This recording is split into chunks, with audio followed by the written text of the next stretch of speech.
I'm getting a lot of, how did we get here? How can Elon? And really simply, it's because most of us didn't do anything when we could have done something. That is how Elon and his team of prepubescents literally took over our government in under a week, and nobody stopped him. I am hoping the military keeps him out of, like, the rocket launching software, but, I mean, Commander-in-Chief DUI, what is he gonna do? How did we get here? Well, we were founded by 1%ers who believe that white is right, and we never stopped to check that or fix that. We believed the lie that we the people meant all, despite the fact that there have been literally thousands of court cases arguing. In 2025, we needed DEI to make sure that not just cis white men got hired at jobs. And even now that DEI is being rolled back, half the white people are like, oh, I'll have a better chance at a job until you turn 35, idiot. We ignored minorities who for decades, centuries, have been screaming at us like, shit's bad, sky's gonna fall. And it was like, well, the sky's gonna fall for you first, so yeah, I could put the effort in, but why am I going to? We started electing personalities and style over quality. Oh, but Jacqueline and JFK were so handsome together. Yeah. Their look shouldn't matter. When you elect personality and not productivity, you get exactly what we got out of the JFK administration. An entire generation of people who congratulate Jackie on her fortitude because her husband was busy humping anything that moved. We allowed corporations to infiltrate our government. We allowed our government to lie to us. Reagan had Alzheimer's. Not like a little bit. He had it a whole lot of it. And we allowed him to be manipulated and corporations to come in and change things, and core fundamentals were removed, like truth, fair and unbiased in our news. That leads us to Fox and Breitbart and all the other fun misinformation platforms. We tolerated the bare minimums. Well, there's that black family, the Cosbys, on TV, so we're all equal now. Look, we let a Latina win a Grammy. Even proudly, what was it, the year of Crazy Rich Asians? Like, we've let the Asians win Oscars. I guess we don't have to give them one for another 10 years. And we did the same in our government. Okay, they passed this one thing. That's enough. While they cut these 99 other government programs. We cheered for things like NAFTA without fully understanding NAFTA. Bill Clinton plays the sax, and that's all we needed to know about him. We allowed corporations to become people. We turned our Supreme Court into a joke. Our politicians looked us dead in the eye about TikTok and promised us it would never happen, and people still follow Cory Booker on TikTok. More and more, we took the attitude of, you know what, that's a you problem. We stopped being community. As community, we stopped checking. It's like everybody in the neighborhood used to be aware of, like, you know, so-and-so at the end of the lane who was a little bit off. But everybody kept eyes on him. Absolutely everybody in the neighborhood kept eyes on them. At best now, people post the Ring doorbell footage on Nextdoor because their neighbor's shrub is 3 inches too tall. We let people get comfortable on the internet saying the worst possible things. We stripped schools of education. Kids don't really do the work now. Parents just call the teachers and threaten to sue if Timmy doesn't get an A. And then we launch Timmy into the world, and he goes into politics. Our government is filled with 1%ers. The occasional exception, but mainly 1%ers. Or when they get there, they become 1%ers really quickly on insider trading, with a guaranteed pension if they just stick around for 5 years. Even if they understand us when they get in, 5 years later, they don't even know our names. It's why Bernie Sanders is such the exception. He's still for the people. One of the worst things that happened is that Bernie Sanders was basically told to park it because this was Hillary's year. That was probably the last shot we had at something decent. But literally, even for Hillary, it was a rainy, cold night and people didn't want to have to go out and vote. That's where we are. It was like, oh, I might get cold. Trump won't be that bad. If I have to suffer any kind of inconvenience whatsoever, in any way, if I have to shift anything in my life for the convenience of others, no. There was a time when people used to openly say things like, oh, I don't know. And they elected people who knew more than them because they knew what they didn't know. And now we have an entire social media world where people no longer say, I don't know, absolutely don't do the research, present it as fact, and places like Meta that people are still defending and staying on have stopped fact-checking. How did we get here? Well, in 5 short years, people won't remember we were here, and history will have been rewritten that it's always been this way. Trump is very busy getting his 2 impeachments written out of history books. And that's just what he did in his first week.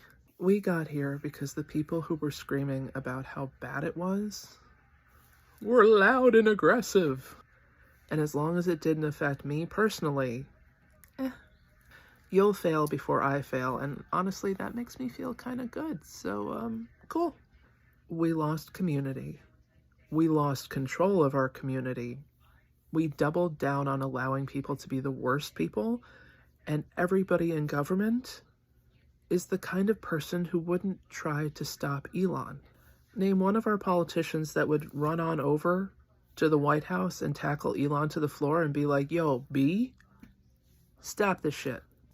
The entire last Trump presidency, people are like, oh my God, look what he did, look what he did, look what he did. Nobody's stopping him. Everybody is watching him destroy the entire wedding banquet hall.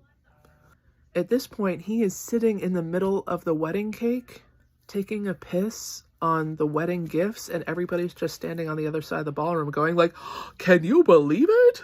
If I try to walk into any of the buildings where Elon is and has taken over our government, I will be stopped, I will be tackled, I will probably be jailed. The people with access to those buildings who stand a chance of being able to tackle Elon won't.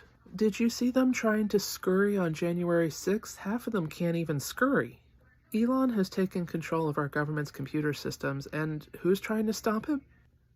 The unions got together and put a lawsuit together. Cory Booker's still posting on TikTok. We got here because people aren't leaving X, they're not leaving Meta. They'll give you a billion reasons why they can't. But if we can't convince people to leave social media platforms and not shop at certain convenient stores, do you think they're actually going to do the hard work of trying to stop what's coming? But somebody else will come save us. Surely eventually France will just invade and take over. We, for at least the last 100 years, have been the kid on the playground that the other kids didn't want to play with. But we were operating in that kind of way that, no, you have to write a Valentine for everybody in your class. Then there's that, like, 4th grade where, like, some of the parents stopped telling their kids they have to do that. That was Trump's first term. We're now at the point where nobody wants to play with America. And frankly, at this point, they're okay with watching us burn. Because they might all suffer. But, they don't want to play with us. We're pretty fucking awful. And we did this to ourselves. And we're not even willing to fix it. For something so small as getting off X. Fine if you have Facebook because you have a business there, whatever, but like, you're keeping X and you think we're gonna stand a chance of like rebelling, French revolutioning? I hope we do, but at least 2 years from now is probably the soonest. You would need somebody like Marjorie Taylor Greene to be mad at Trump to be able to get some kind of an impeachment passed. Do you know how bad Trump would have to be to piss off Marjorie Taylor Greene? He got in and automatically egg prices went up and they started defending him. He was about to cut $3 billion in basically charity giveaway funds for veterans, seniors, and kids. And it's only because I guess somebody somewhere explained to him how bad that was. He walked it back. He was willing to throw all y'all under the bus. And you still simp for him. And he might not be able to stop this budget, but do you want to bet next year's budget doesn't include any of you? Yeah. But what do you want to bet, even when starving, they still simp for Trump? We're here because corporations convinced us to throw logic, reason, truth out the door, that what our politicians were wearing was more important than the work that we were doing. That when they got onto social media and lied to our faces, we reelected them. Now, Jeff Jackson, our last shred of social media hope for politicians, they elected him Attorney General.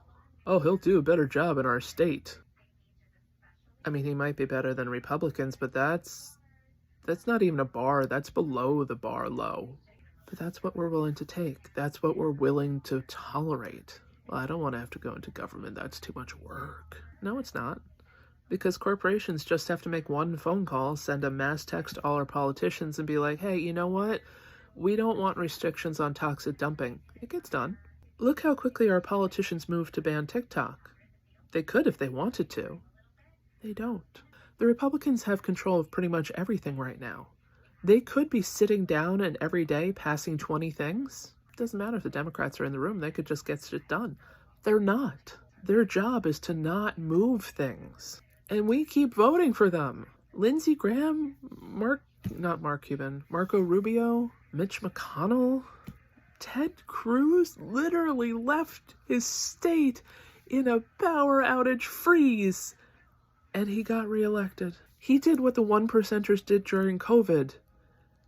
And have you noticed how many one percenters and celebrities are currently out of the country, flew back for like the Grammys, and we still follow and like them? Like they haven't fucking abandoned us.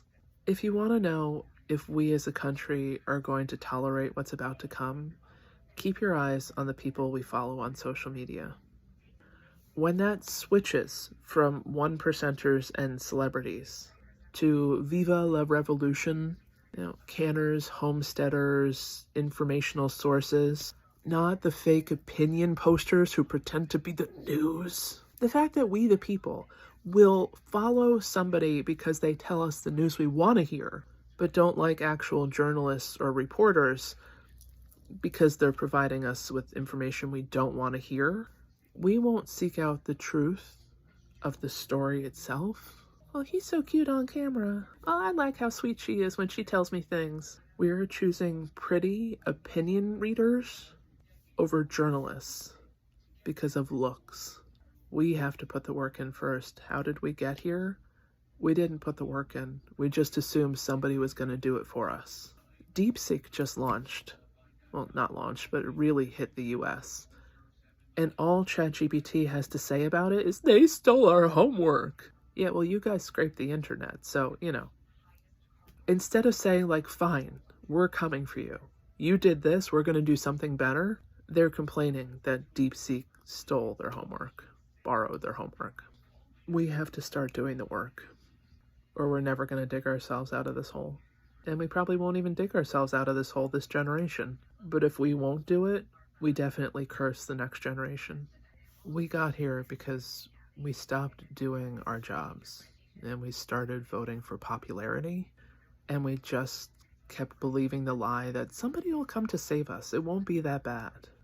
People are going to starve because of Trump while praising him with their last breath.